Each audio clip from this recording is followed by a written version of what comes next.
Brooklyn, what's good? How we feeling tonight?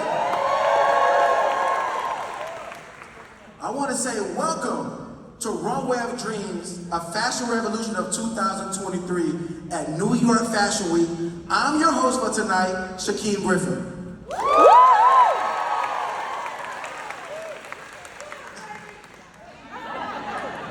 Now let me tell you a little bit about myself before we get this thing kicked off and started. I was born with amniotic band syndrome, which led me to having my hand amputated at the age of 4. But that didn't stop me from dreaming. That didn't stop me from believing. When I was growing up, I always wanted to be an NFL player. But through obstacles, I was always told that it was impossible. Well, look at me now. I won't be on this stage if it was impossible.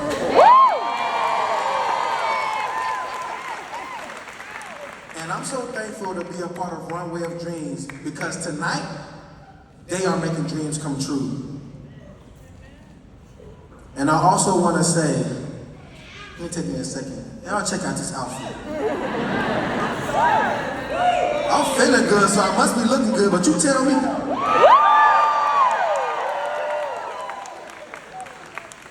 Shout out to Neiman Marcus for making this a suit adapted and tailored just for me. And I also want to say thank you for all of you being here, whether in this room or via live stream. You being here tonight shows that you care and is committed to making a change in the fashion and the beauty industry.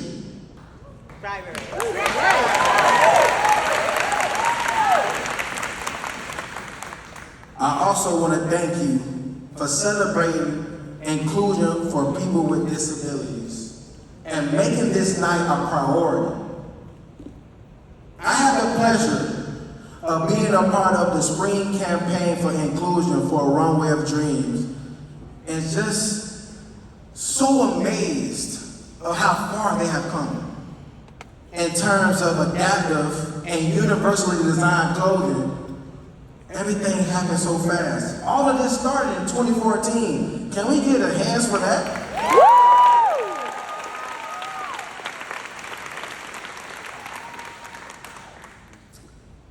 We also have 70 plus models here tonight with different disabilities representing each age group and ethnicities and different clothing needs.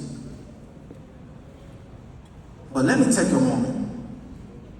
Let's all take a moment and celebrate that we now have 11 mainstream brands here tonight in New York Fashion Week stage.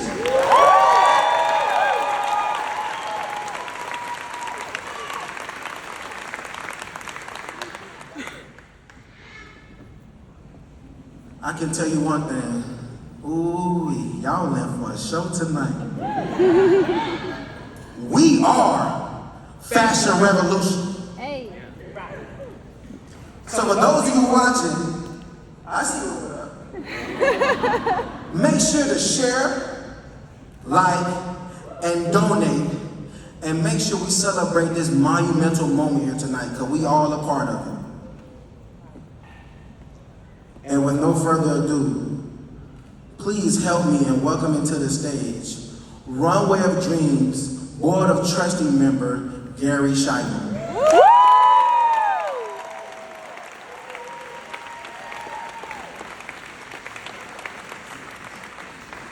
Podium back.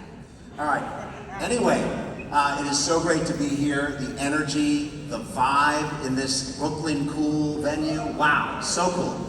I just wanted to kind of share with all of you a little bit. Mindy touched on it, but the backstory, how this all started.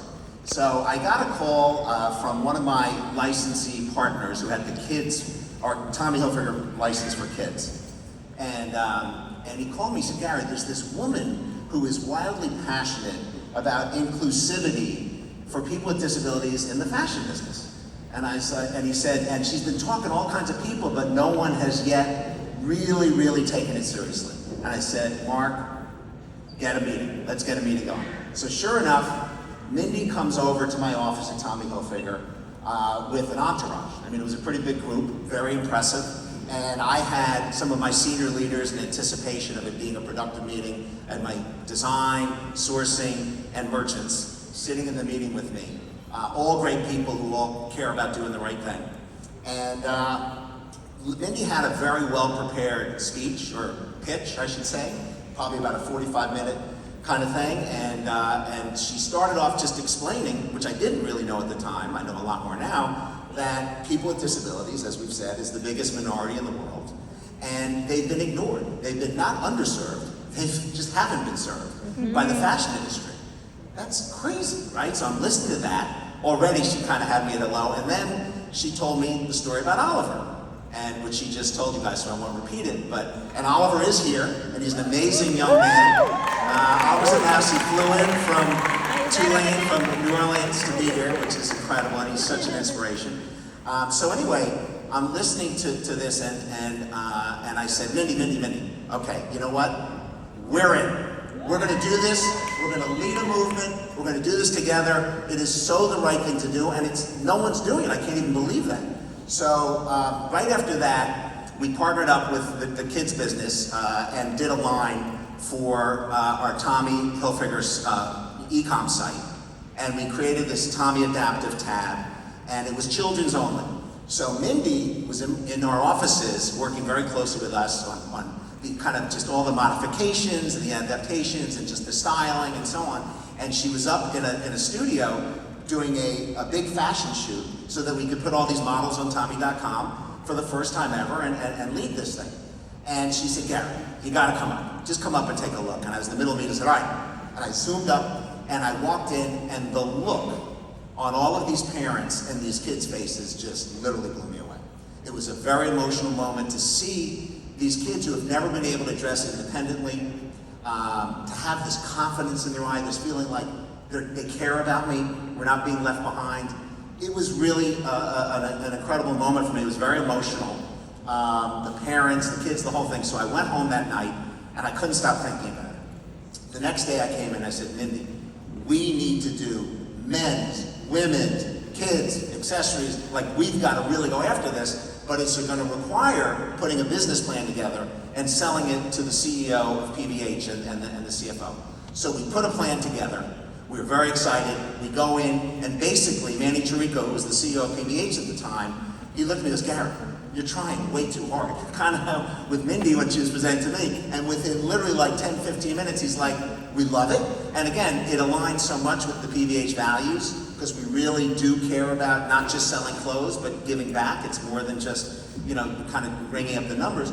And so, so that was terrific. He said, but one thing, you got to bring in Boston Consulting Group to validate that there's really a model here, which we did. They were blown away. A white space, nobody's doing it, huge population underserved, and so to them, they validated. So right away, we went to work, we built a team, we invested quite a bit of resources, and the way it really started was, let's really get into the heads of this community, because what do we really know?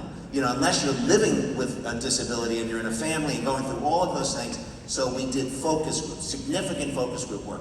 We actually created a community site where we sent over 300 styles out to people with disabilities and said, communicate with each other on the site, give us feedback, we want to learn, because there's so much complexity to this world with all the various disabilities, from cognitive to limb differences to being in a wheelchair. I mean, so many go on and on. So how do you figure this out? How do you develop the right clothes? What are those modifications that you need to do? And so we learned so much. My tech teams and design teams and sourcing teams went at it hard. We were developing Magnus. Do I have to go?